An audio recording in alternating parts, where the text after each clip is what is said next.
Alô pessoal, mais um vídeo no canal Vene Casagrande. Flamengo finalizou a preparação para pegar o Bahia, inclusive o Flamengo já está em Salvador, local desse confronto com o Bahia, na Arena Fonte Nova. A gente vai falar sobre o gramado da Arena Fonte Nova, motivo de intrigas entre Abel Ferreira, técnico do Palmeiras, e Rogério Ceni, técnico do Bahia, e o gramado não está nada bom, muito pelo contrário. Vamos falar também da lista de relacionados do Flamengo, com novidade positiva e novidade extremamente negativa. Felipe Luiz tem mais um desfalque importante, titular inclusive para o jogo contra o Bahia, último jogo antes dessa parada da data FIFA, agora no começo de outubro.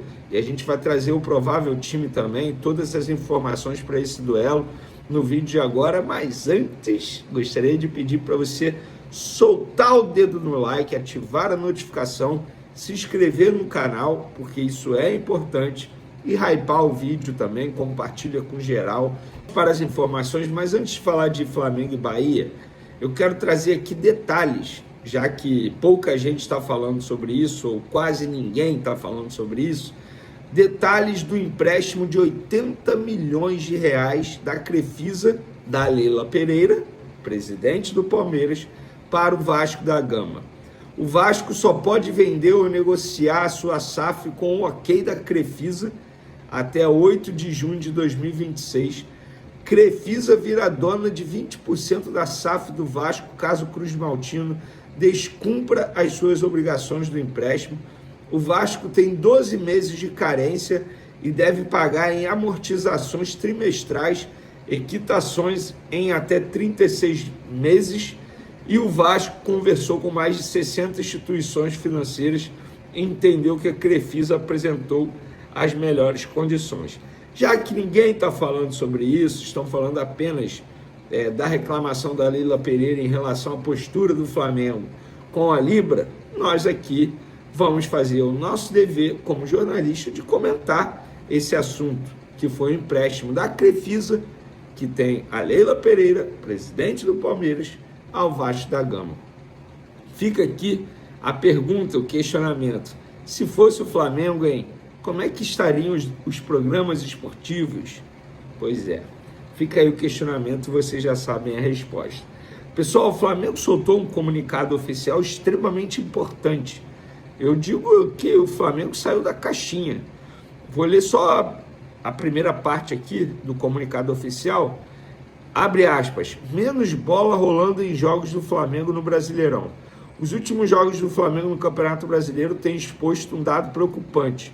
A queda constante no tempo de bola rolando e o ritmo lento imposto, na maioria das vezes pela interferência excessiva e desnecessária da arbitragem. Na última quinta-feira, diante do Cruzeiro no Maracanã, a primeira etapa registrou o menor tempo de bola em jogo de toda a temporada. O levantamento interno do Flamengo mostra que as últimas 4 partidas do Flamengo contra Juventude, Cruzeiro, Corinthians e Vasco estão entre as 6 piores em tempo efetivo de jogo da competição. Isso aqui é só a primeira parte, não vou ler o restante, porque daqui já dá para a gente entender que isso não é uma coincidência, né? É óbvio que não é uma coincidência. Os árbitros que estão sendo escalados para o jogo contra o Flamengo, obviamente estão parando muito mais o jogo. Cara, contra o Cruzeiro, eu percebi muito isso. Gente, com 20 minutos de jogo, eram 4 cartões amarelos distribuídos assim no jogo. Qual era a necessidade de fazer isso?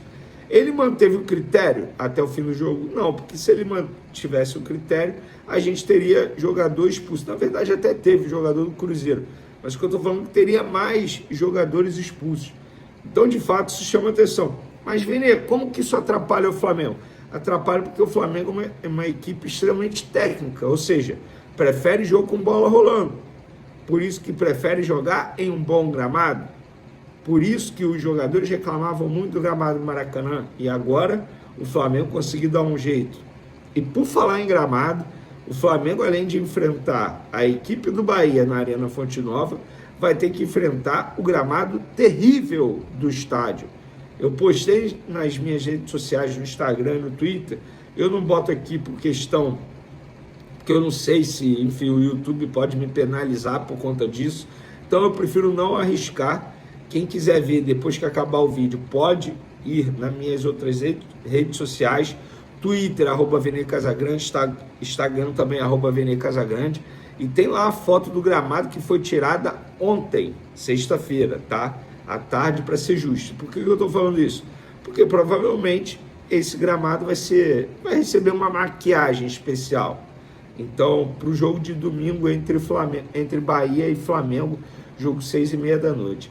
Então, para o Flamengo jogar em uma partida que a todo momento é paralisada, com um gramado ruim, é muito pior, porque o Flamengo é uma equipe extremamente técnica. E para esse jogo contra o Bahia, além do gramado e a equipe do Bahia, o Felipe Luiz terá que enfrentar um outro problema, mais um desfalque importante. O Flamengo perdeu 3 jogadores titulares para esse jogo: Léo Pereira e Alexandre por suspensão, e agora o Saul por dores no tornozelo esquerdo. Eu vou trazer para vocês aqui a lista de relacionados do Flamengo, porque tem uma boa novidade também, tá? Não é só notícia ruim, não. Alan, Ayrton, Lucas, Bruno Henrique, Carrascal, Cleiton, Danilo, De Arrascaeta, De La Cruz, Diogo Alves, Emerson Royal, Everton Cebolinha, Everton Araújo, Varela, Jorginho, Juninho, Luiz Araújo, Léo Ortiz, Matheus Cunha, Pedro Plata, Rossi, Samuel Lino, Vinha, Wallace e Ian. O Vinha sendo relacionado pela ausência do Alexandre. E eu gostei aí do retorno do Juninho, galera. Por que eu gostei?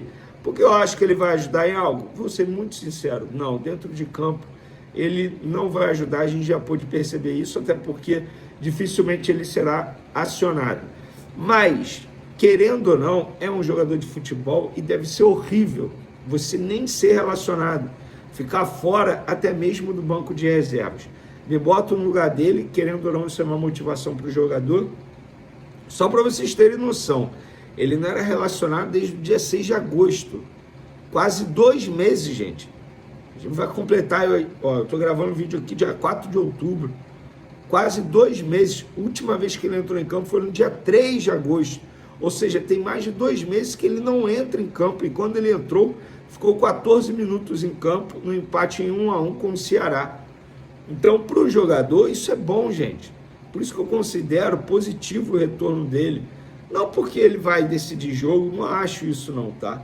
Mas eu me boto no lugar do atleta também, então eu acho que um pouquinho de, digamos, de empatia com o jogador é sempre importante nesses momentos difíceis que eles têm enfrentado.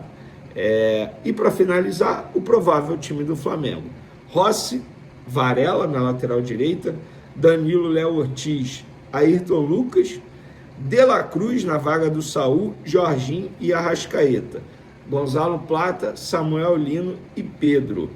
Pessoal, um pouquinho mais de paciência com Samuel Lino também, tá? Tá se readaptando ao futebol brasileiro, chegou em reta final de temporada europeia, ou seja, nem férias teve, tá jogando demais, quase todo jogo ele é titular, jogou com a seleção brasileira em altitude. Um pouquinho de paciência, não vamos já, entre aspas, queimar esse jogador, sendo que ele acabou de chegar. Vamos pegar o exemplo do Vitor Roque. Passou aí algumas dificuldades no começo dele com a camisa do Palmeiras, agora tá voando. Tinha gente dizendo que não valia o que o Palmeiras pagou, agora vale.